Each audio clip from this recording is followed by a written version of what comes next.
What's up everybody? Pete with Auto Repair Tips. In this video, I'm working on a 92 Chevy pickup truck, 1500 series. And the customer's complaint is he's driving along and he's hearing like a bell, metal flapping around under the car. And these cars are famous for the flywheels around the bolts. They crack right there. So what we did is we got it up in the air, and I was going to take this sight shield off here to get up and look in the transmission. But, you know, this wonderful design that Chevy made, of course, I got to drop the exhaust about this much just to get up in there and take a look. So the first thing we're going to do is get the bolts off here. I've got them soaked down. They're a 15 millimeter. We'll get them zipped out and we'll bring it down, and then we'll get this sight shield off.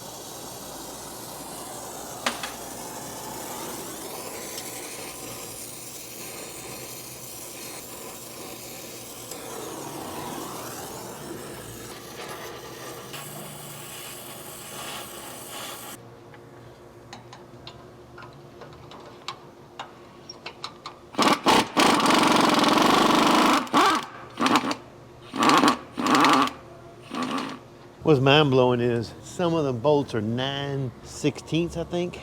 Yeah, two of the bolts were 9/16, the other two were 15s. Which doesn't surprise me because on this year, the 92 model, back then they started changing out. It'd be nothing to get a car in and doing body work to it, and you get on the fender and half the bolts were one's American, half are freaking metric. So in this exhaust, only one ended up breaking right there. I'll get it heated up and we'll get it tapped out. But shit happens, right? So the game plan was to take as little apart as possible just to get this cover off so I could peek up in there. But this damn catalytic converter is laying on the cross member here, so I need to go ahead and get the cross member out. So I go ahead and get the transmission stand over here, because once I take this out, the transmission is going to come down a little bit. But at least I'll be able to lower this exhaust. So I got to do one little extra step that I really wasn't planning on doing.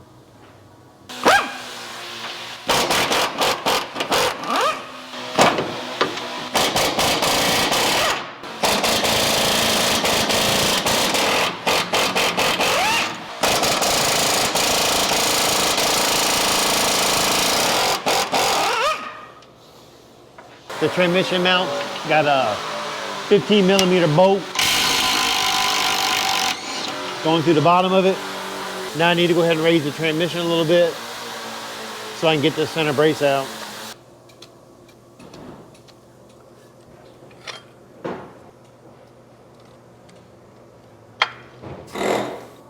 That's a noisy bitch.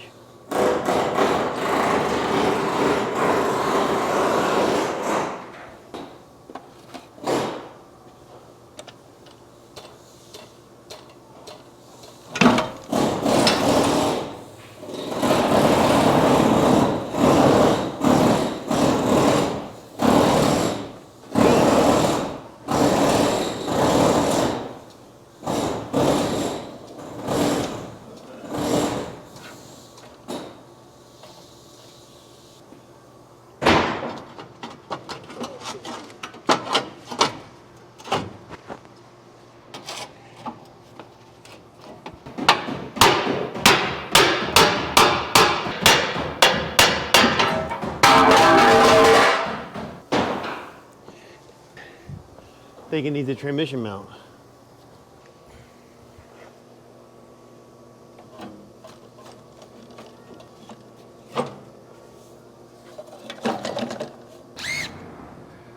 And this shield's held on with 15s.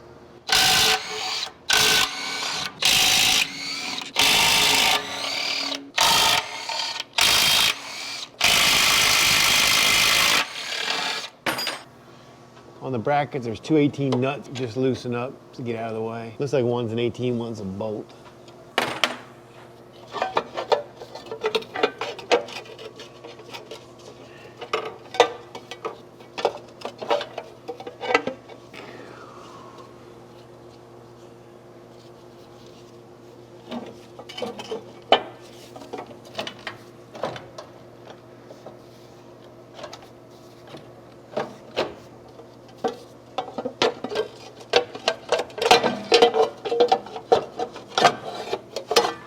All that just to get a sight shield off. All right, we got that shield off.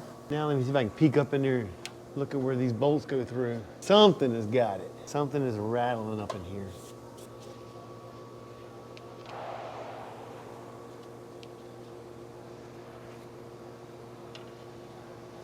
So what I've done is I went ahead and put the exhaust back up at this point because I don't physically see anything, but I have a better view of what's going on now. So I'm gonna get him to start it up and we're gonna just keep our eye on it and I'm gonna try to find the noise that way. Whenever you can, you're good to go.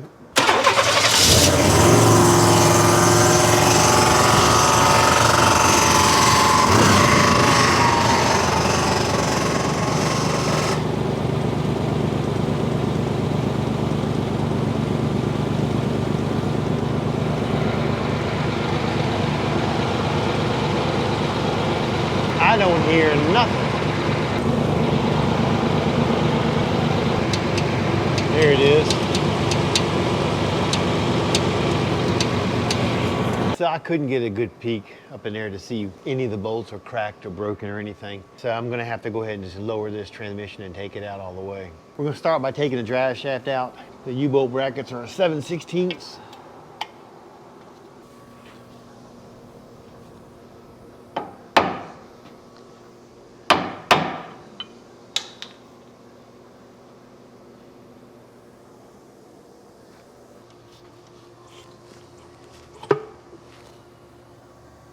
Somewhere in the, go look, I got all the plugs that you plug in the back of I think Billy took him with him because he had a blue one he always used. Good habit to get into after you pull the shaft out. Make sure you check it. Make sure that the universal joints move good. I already checked the rear one. They feel good. And when it sits here, I put electrical tape around it to keep the caps from coming off. Next thing is go ahead and get your linkage disconnected. It's got a little pin that goes through, just pop it out. And once you pop it out, this part goes in the frame, it just comes out and it can just lay down like this. It will be out of the way. Let's go ahead and disconnect speed sensor. Just gotta be super careful doing this. It is so brittle. These older cars are so brittle. Disconnect the sensor on this side. And the harness is bolted on right here.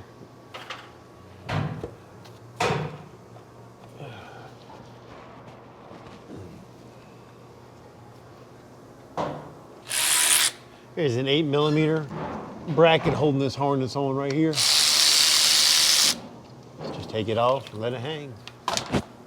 Goodbye, light.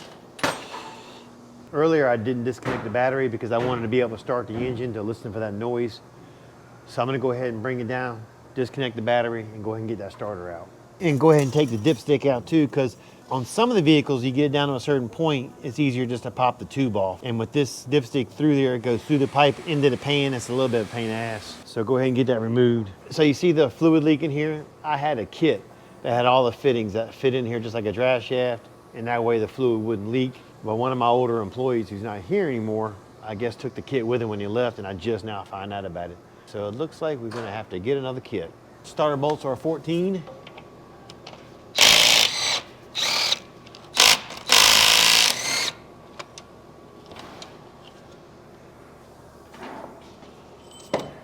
Boom.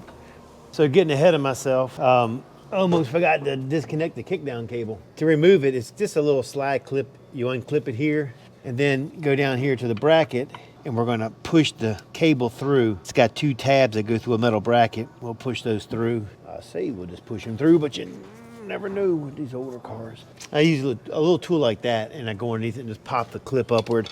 Like I say, it goes through the metal bracket, so you just gotta be careful.